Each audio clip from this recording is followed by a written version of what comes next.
أعزائي المشاهدين، النهاردة موعدنا مع الجزء الثاني من فيلم الرعب والإثارة The Strangers Chapter 2. وبدون ما نضيع وقتكم تعالوا نشوف المجانين دول ناويين على ايه المرة دي. الفيلم بيبدأ في مطعم صغير اسمه كارلوس داينر، والويترة هناك اسمها تشيل قاعدة بتحكي الراجل مش باين وشه ان الراجل اللي كانت لسه بتتكلم معاه ده بياع متجول. وبعد لحظات بنشوف شيل بتخبط على باب وبتسأل السؤال المرعب اللي عرفناه من أول جزء. بتسأل وبتقول تمارا هنا، وهنا بنكتشف المفاجأة. شيل نفسها هي بين أب جيرل ومعاها دولفيس وسكريرو.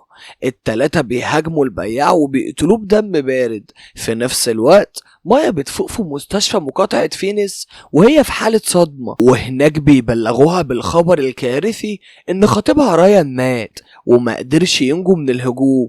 التحقيق بدأ، لكن الشريف ومساعده باين عليهم مش مهتمين ابدا بالتحقيق بجد. كل ما مايا تحاول تفتكر حاجة من اللي حصل، الشريف بيقاطعها ويقول لها ان ذاكرتها مش موثوق فيها علشان كانت على وشك الموت. بعدها في مطعم كارلوس داينر الشريف ومساعده بيقولوا للناس اللي قاعدين ان مايا لسه عايشة، والناس هناك بتبدأ تتكلم. واحدة من اهل البلد بتقول انها شاكة ان مايا هي اللي قتلت خطيبها علشان تاخد فلوس التأمين. بنرجع تاني للمستشفى.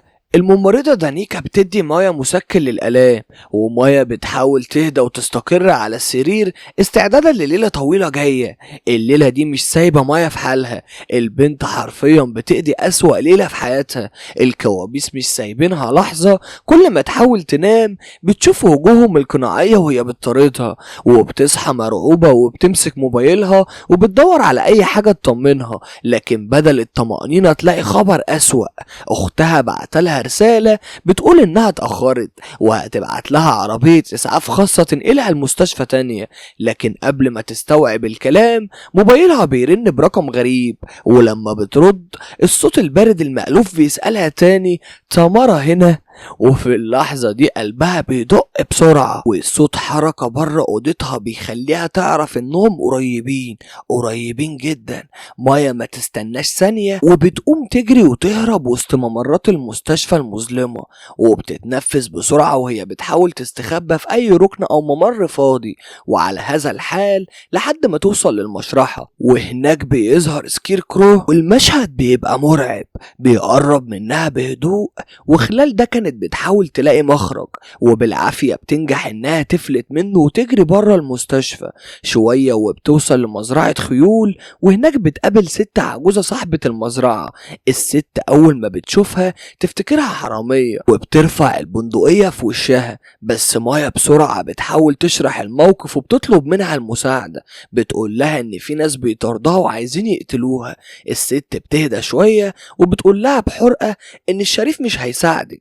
وقبل ما تكمل وتشرح ليها بين اب جيرل بتطلع من وراها وتقتلها بسهم من القوس.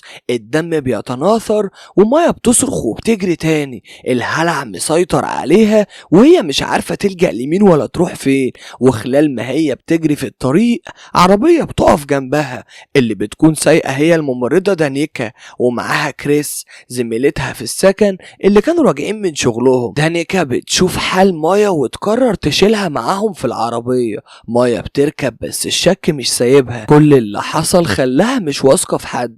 الشك ده بيزيد اكتر لما كريس فجأة بيقفل كل ابواب العربية من جوه. ساعتها مايا بتفقد اعصابها تماما وبتتحول لحالة هستيريا كاملة، وبتكون شاكة انهم جزء من اللعبة المرعبة دي. لكن دانيكا بتحاول تهديها وبتطمنها وبتقول لها بهدوء احنا مش عايزين نأذيكي يا مايا، كل اللي انا عايزاه اخدك بيتي انضف جروحك وبعد كده نبقى نفكر نعمل ايه. الكلام بيدخل عقل مايا بالعافية وبتهدى شوية وبتوافق، بس قبل ما بتسترخي بتلبس البوت بتاعها احتياطا لو اضطرت تجري تاني ولا حاجة. في الطريق للبيت المطر بيبدأ ينزل والدنيا بتبقى موحشة كده، وفجأة بيقابلوا زمايل دانيكا التانيين جريج ونيل اللي كانوا واقفين في الشارع تحت المطر. دانيكا بتعرض توصلهم وعلى طول بيوافقوا وبيدخلوا العربية. من أول ما بيركبوا الاتنين بيفضلوا يبصوا على مايا بنظرات غريبة، واضح إن كل البلدة عارفة قصتها وإنهم كانوا متشوقين يشوفوها،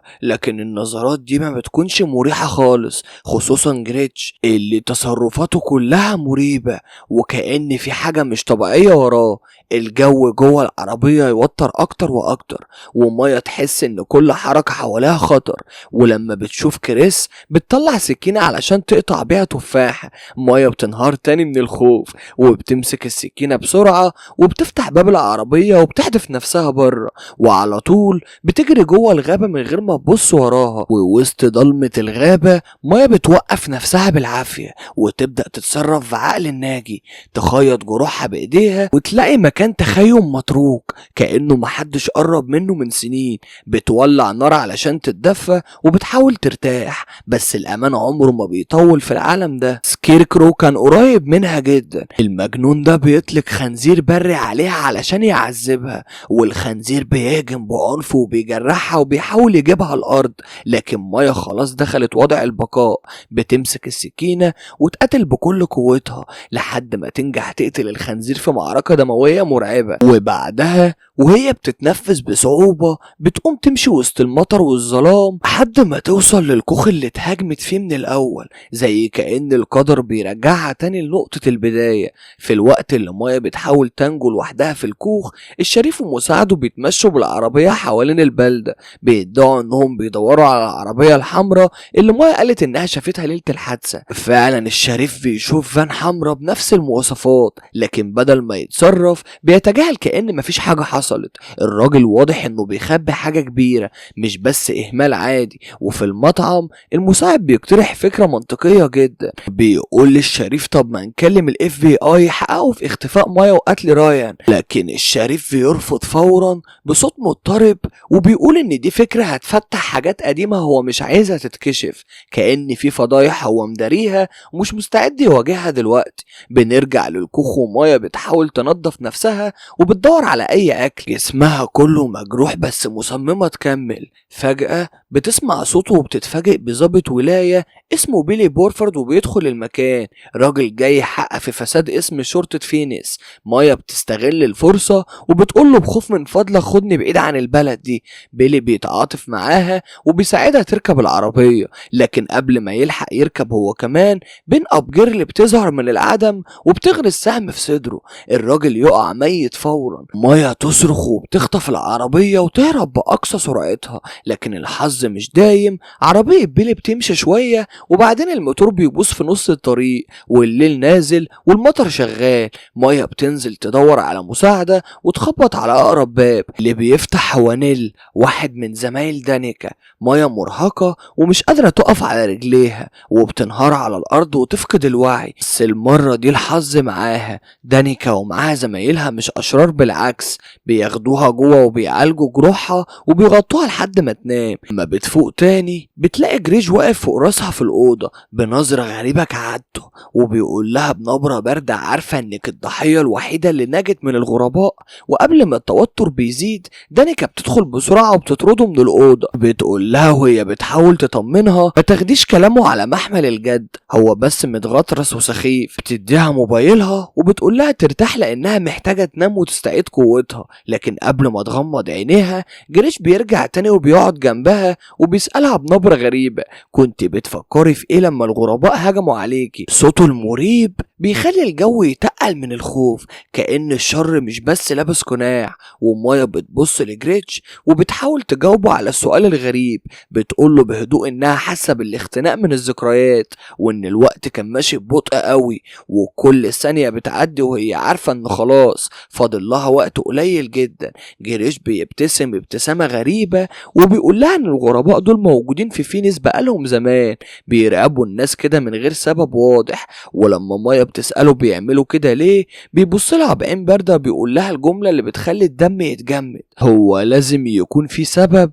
من اللحظة دي جريج رسمي دخل قائمة المشتبه فيهم. بعدها بيقوم وبيسيب الأوضة، ومايا بتحاول ترتاح شوية بعد الليلة الطويلة دي، بس النوم مش مكتوب ليها لأن الكابوس الحقيقي راجع تاني. في نفس الوقت الغرباء بيقتلوا المسعف الخاص اللي اختها بعتها علشان ياخدها لبورتلاند، وبعدها بيركبوا العربية الحمراء ويتجهوا على بيت دانيكا. وفي لحظات كل حاجة بتتحول لجحيم، دانيكا ونيل وكريس كلهم بيتقتلوا بوحشية، ومايا بتلاقي نفسها تاني في مطاردة جديدة، بتجري بكل قوتها وتركب الفان الحمراء وبتحاول تهرب، بس الصدمة انها تلاقي بين اب جيرل مستنياها جوه.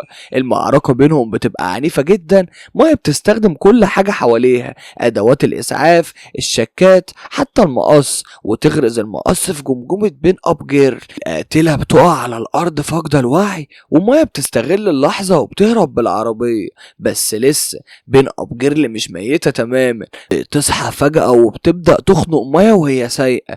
العربية بتفقد السيطرة وتخبط بعنف، ومايا بالعافية بتنجو، بينما بين اب جيرل اخيرا بتموت فعلا. مايا بتطلع من الحطام وتدخل الغابة، بتختبئ وسط الشجر وهي بتتنفس بخوف، تشوف من بعيد الفان الحمراء جاية تاني، منها بينزل سكيركرو ودولفيس. الاتنين بيقفوا قدام جسد بين اب جيرل وبينزلوا دموع باردة كأنهم بيودعوا واحدة من طائفتهم، ومايا بتبص عليهم من بعيد، قلبها بيتخبط في صدرها، مش عارفة تفرح انها نجت ولا تترعب اكتر من اللي شايفاه.